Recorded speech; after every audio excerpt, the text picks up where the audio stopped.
opportunity, and even then he might need the fastest lap of the race in order to take the title. Gasly is on 219 points, Giovinazzi on 207. That is how it plays at the moment. Remember, you get 15 points for winning, the top 8 score points, and many here in attendance really looking forward to this thrilling, only second ever final race decider. 5 lights, the title decider is underway.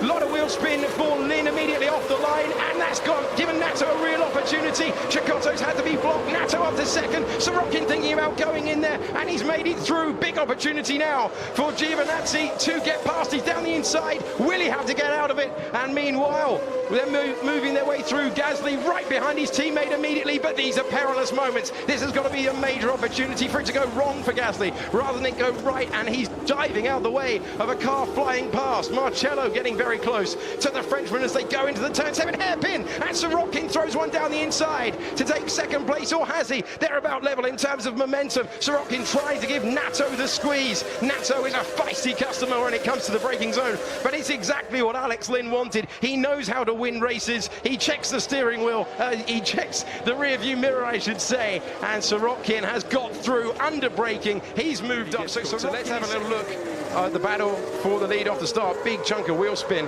for Lin, and that sort of hampered Nato's progress. There's the wheel spin from Lin. Chicotto wasn't able to get the getaway. You see so much wheel spin for Giovinazzi in the background. That allowed Sorokin through. Really risky from Matsushita locking up. And then this was the real squeeze on Giovinazzi going into turn 3. We didn't see how that ended. On board with Sorokin, straight past. There's the side of the lead for him, and this is a really dangerous place to be on the apex of turn 1. With the field on the outside, you can easily damage your suspension. Gasly, this was a high-pressure start for Gasly, given what's happened to him at certain points this year, with the stalls in Germany, with the stall in Malaysia. And really, really close. You see, that is where Giovinazzi really lost out. He was right behind him at that stage, and then Markelov out-braking Gasly. So there's the poor getaway. There's one ART going past. We're about to see another on the right-hand side. There is Matsushita locking up, fully attacking. And this was the squeeze from Chicotto. You can hear how much he had to get out. And we've got a spin there. That is De Jong. He's got his hand out of the car. And has he stalled it? If he has, we're going behind the safety car. Very close indeed between Markelov and Giovinazzi. And Gasly can just follow Markelov, who, remember, loves a dive down the inside. He's doing exactly that. Is there going to be contact between the pair of them? He's forced him off slightly wide. And a quick check of the mirrors for Giovinazzi, who knows he's got a really racy customer behind him. And if he can't have that information, all of them in the field, certainly Alex Lin, now he's asked for it, will have that information. Matsushita getting very close to Nato, who doesn't seem to have anywhere near the balance and for the initial 4 laps of the race. Matsushita now looking down the inside of Nato, and he's been trying to make that move for so many laps, and he's surely done it. Through goes Matsushita, and he takes 4th position in the order. Is there anything the Japanese race, but can Gasly do anything? Is he going to be able to turn the taps back on and fully attack? Like this man, Ollie Rowland, down the inside of Latifi, who knows he's there, tries to cut back. Alex, now you have 1.5 gap. You are the fastest in sector 3, so keep going really good. Sectors tight and twisty like a street track underneath the hotel in sector 3. Rapid, as you can see for yourself right now, in sector 2.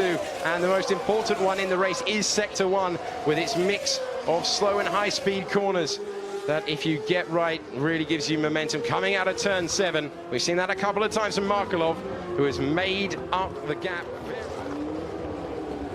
since then. Oh, here we go. King and Rowland very close together. Rowland opening the door for King, and through he goes with the use of DRS. So Jordan King getting past Ollie Rowland for 11th place. From 15th on the grid. Really, it's about time that the car worked. Chicotto making major inroads on Sorokin. You can see that is getting very close indeed. Only 1.1 between those. It's Raffaele Marcello and Jordan King for the moment, who aren't separated by much as they go into the first DRS zone on this racetrack. King all over the back of Marcello, who came into this race with a chance of the title. It disappeared. He's deep on the brakes. It's forcing the racing engineer to go all the way round, but he's managed to do just that. That is the superior traction that King has, and he moves up to 10th position. So Marcello not having a great end to his time, his first season with Russian time, but he's taking a dramatic move back. Is he going to make the corner? Wow, a great move to get past from King, and an even better one from Marcello to get back. And there was an enormous hit of the curb there for Jordan King, who will be desperate to try and progress, just finish as high as possible at the final round, but he's going to come under major pressure from Ollie Rowland. Tony Arden, MP and Carlin have missed out, but meanwhile I think we know who's going to be in the top three, but what order are they going to be in? This is the battle for second place. Sorokin having to go super defensive. His tyres have really run out, and look, Cecotto just breezes by, and Johnny Cecotto, the super sub, up to second place. Can Sorokin come back? No, he can't. And the Venezuelan driver back in GP2 with a bang. Evans is going up against Pierre Gasly, who doesn't need to fight it, but he's going to anyway. Sends Evans wide, sends Evans off, and Mitch will keep his foot in and argue about it. It's not been the easiest season. You've heard that sometimes on the team radio between driver and engineer, but what a way to say goodbye to the series. After 2 seasons, Alex Lynn comes out of the final corner. Alex Lynn wins in Abu Dhabi. He takes the sprint race. Here comes Sorokin. No, it's Cecotto on the who finishes second. He took him on the last lap. It's been a pleasure. It's been a real pleasure.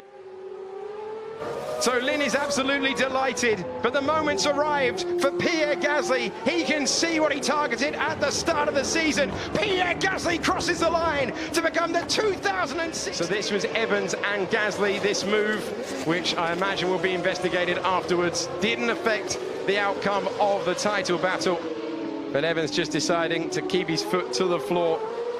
And here's Evans going past, so he let Gasly back through, and then Gasly unable to keep the Kiwi behind, but this was the moment where he clinched it. A sensational feeling as he becomes the second Frenchman to take the GP2 title after Romain Grosjean, and he is applauded by all of the pit lane. Wonderful the champion. Let's confirm the order. After 22 laps, Alex Lynn beating Johnny Cecotto by 4.9 seconds. Sorokin finishing the season with heavily worn tyres on the podium as ART finished 3rd and 4th. Norman Nato was 5th. He defended really well from Giovinazzi at the start, who could only finish 6th. And then it was Markelov, Evans and Gasly. I think they'll argue over that in the stewards' room later. Then we had King, Rowland and Latifi in 12th position. Raffaele Marcello was 13th, Gustav Mallier was 14th, Emil Bernstorff completing his first round in GP2 in 15th, then Sergio Canamassas in 16th, Delatraz was 17th.